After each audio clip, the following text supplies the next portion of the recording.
Σήμερα θα δούμε πώς να μετρήσουμε σωστά το μέγεθος του δαχτυλού μας για να παραγγείλουμε ένα δαχτυλίδι. Θα χρειαστούμε ζυλοτέιπ, κλωστή, μαρκαδοράκι, ψαλίδι και ένα χάρακα. Παίρνουμε ένα κομμάτι κλωστή, γύρω στους 10 με 12 πόντους και κολλάμε την αρχή ίσια στο ζυλοτέιπ και κόβουμε ένα κομματάκι και το κολλάμε στο δάχτυλο που θέλουμε να μετρήσουμε. Όχι πολύ κάτω, εκεί που θα ήταν ένα δαχτυλίδι.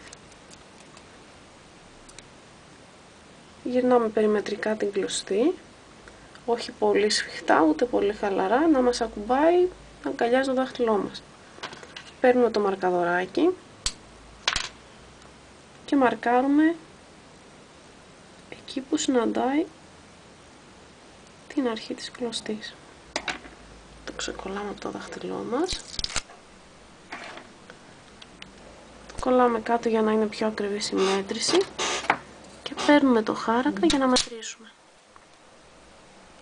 Φαίνεται αχνά, θα το πατήσω λίγο, είναι εδώ και είναι στους 53 πόντους.